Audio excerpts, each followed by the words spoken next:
He was once the shy boy in the schoolyard who stumbled over his words so badly classmates whispered that he looked like an alien. Decades later, the same man would become a near-universal laugh machine. The face of Mr. Bean, a comic who proved that silence could travel farther than any punchline. But fame hid a costly truth. The stage cured his stutter and gave him a voice, yet the very characters that freed him also left him exhausted and uncertain. This is the story of Rowan Atkinson.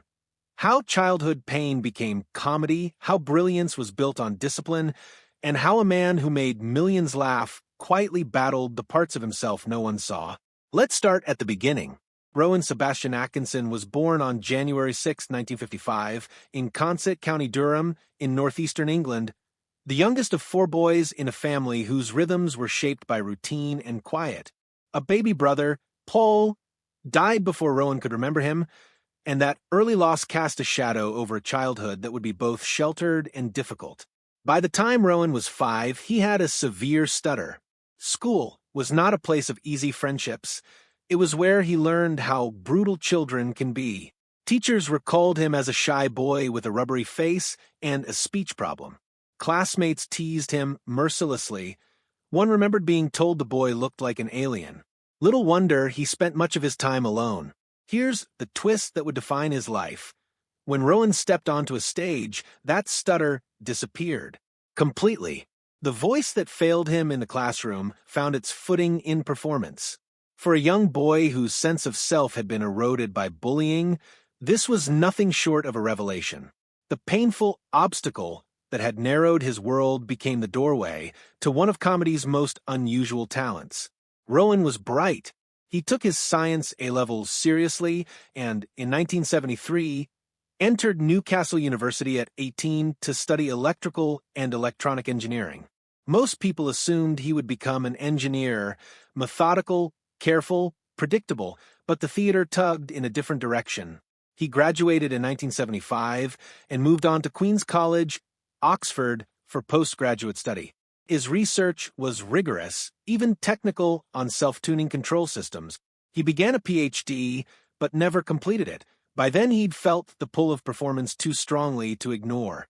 It was at Oxford where the quiet, awkward student became the performer who changed rooms. He joined the drama club and a review group, and there he met Richard Curtis, a connection that would alter both their lives. Curtis remembers a funny-looking, seemingly withdrawn young man standing at the edge of rehearsals. Then Rowan performed, and the silence in the room broke into laughter. Sketches about driving and mime revealed an instinct for physical comedy and timing that felt both old-fashioned and revolutionary. In August 1976, Rowan took a step every performer remembers. He went to the Edinburgh Festival Fringe. The show did well. For a man who had once thought the world might hold only engineering labs and silent corners, the theater had become home. He published his thesis in 1978, yet every spare hour on campus leaned toward stagecraft. The conflict between engineering and comedy, logic and absurdity would follow him, even into later decisions about electric cars and environmental debates, but the stage had already staked its claim. Rowan's first major professional break came with a BBC radio show in 1979 called The Atkinson People. He played characters who were sometimes eccentric like Sir Corin Basin or a faux French philosopher. The show wasn't a blockbuster, its slot wasn't built for comedy, and audiences were small, but critics noticed.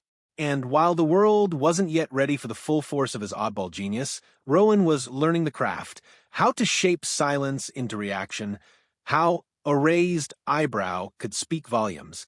Then came rejection. Between 1978 and 1979, the BBC rebuffed him repeatedly. Auditions and interviews became torture because the stress made his stutter worse. At several low points, Rowan considered quitting and returning to engineering. But the discovery that his stutter vanished inside characters gave him a way forward. If speaking as Rowan made his throat seize, then he would speak as others, exaggerated, wordless, grotesque, humanized caricatures who let him move freely. He teamed with friends from Oxford like Angus Deaton, who often played the serious foil to Rowan's wild creations. That partnership gave him confidence, the safety of someone else to play against, and time to grow without the full glare of the camera. By the end of the 1970s, he'd returned to the Edinburgh Fringe with a mostly silent show that recalled the great pantomime and physical slapstick traditions of Buster Keaton and Chaplin. Some audience members walked out confused. Others, though, recognized something rare, a performer who used his face and body like instruments. He had found a language that crossed culture and language. Those who saw him early would go on to help him when television finally came calling. Television did come, though fitfully. A 1979 pilot, Canned Laughter, featured an embryonic Mr. Bean among other characters, but it didn't get picked up. In the same year, he joined a satirical show, Not the 9 O'Clock News. The show started poorly. Critics were harsh, viewers were thin. But it also acted like a crucible. The writing sharpened, the performers hardened, and Rowan found an environment where odd ideas could be tried and polished. It was on that show, and in a remarkable sketch called Gerald the Gorilla, that he began to draw wider attention. Disguised in a gorilla suit, Rowan played with intelligence and rage in a way that made audiences laugh and gasp.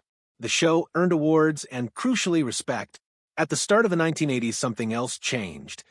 Instead of being punished by his stutter, Rowan learned to weaponize his silence, to make it expressive, dangerous, hilarious.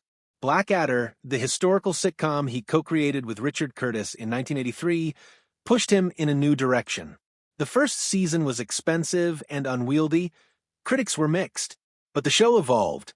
By its second series, with Ben Elton on board and the focus tightened, it became sharp, dark, and very funny.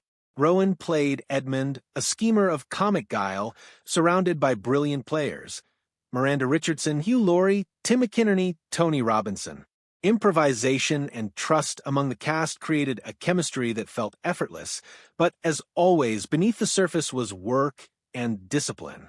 And then came the character that changed everything, Mr. Bean. A creation years in the making, perfected in university sketches and refined across radio and television, Mr. Bean first appeared as his own series in 1990. The genius of Mr. Bean was simple and terrifying. A largely silent man navigating the modern world with awkwardness and determination. Speech was minimal, physicality was everything. The result was universal. No translation required. Whole countries laughed without needing subtitles. Mr. Bean became a global phenomenon, a magician's trick of performance that made the ordinary ridiculous and the ridiculous sympathetic. But here is the paradox at the heart of Rowan's career. While Mr. Bean made the world adore him, the role drained him. He described the physical and emotional toll of embodying a character that demanded relentless, precise contortions of face and body. For someone who had escaped humiliation through performance, the pressure to deliver, to be the sitcom that travelers in Tokyo, Mumbai, and Sao Paulo all understood, was heavy. He admitted to feeling like a fraud at times. He looked forward to filming rapping. He told interviewers that playing childlike roles past a certain age felt, to him, a little sad. It's rare to find a performer who admits that his most beloved creation was also a burden, but Rowan did. The films followed. Bean, the 1997 movie, did huge box office numbers worldwide and introduced Mr. Bean's world to a still larger audience. Even so, the demands intensified. To protect his health and sanity, Rowan later adapted Mr. Bean into animation. He supplied the voice and let animators handle the physical extremes. That move offered both relief and longevity. Children discovered the character anew, and Mr. Bean outlived the man's need to perform every painful pratfall himself. Beyond Bean and Blackadder, Rowan's career is peppered with surprising turns. He had a comic supporting role in 4 Weddings and a Funeral, a small scene that became iconic. He voiced Zazu in Disney's The Lion King, a performance he initially resisted, but that wound up being memorable for millions. He returned repeatedly to the spy parody Johnny English franchise, allowing him to marry action and his old physical comedy instincts in a slightly less punishing format. Rowan's life outside acting has its own drama. He met Sunetra Sastry, a makeup artist, while working on a television series in the late 1980s. They married in 1990 and had two children, Lily and Benjamin. For 24 years, they made a life together. But the marriage ended amid public scrutiny in the mid-2010s. Rowan then began a relationship with Louise Ford, a much younger actress, and their daughter Isella was born in 2017. The age gap and timing attracted tabloids and moral outrage in some quarters, a reminder that even a comedian who delights an audience can find his private life turned into public spectacle. There were moments when Rowan's quiet steadiness surprised even his closest fans. In 2001, he and his family were aboard a private plane in Kenya when the pilot fainted mid-flight. Rowan had never flown a plane, but he took the controls, kept the craft steady, and helped everyone land safely. An episode as cinematic as anything in his films, and one that revealed reserve and courage beneath the comic persona. Rowan has also not been shy about his beliefs. In 2012, he gave a speech in Parliament defending free speech, arguing that the tendency to label dissenting or offensive words as criminal was a dangerous slide. The speech was controversial. Some praised his defense of liberty, others accused him of defending hurtful rhetoric. The debate highlighted yet another aspect of his public persona. He is not merely a comic mime, he is a thoughtful, sometimes contrarian voice on matters of principle. And then there's the surprising wrinkle of his private passions. He's long been an early adopter of electric and hybrid cars, and he has used his technical background to comment on environmental technology.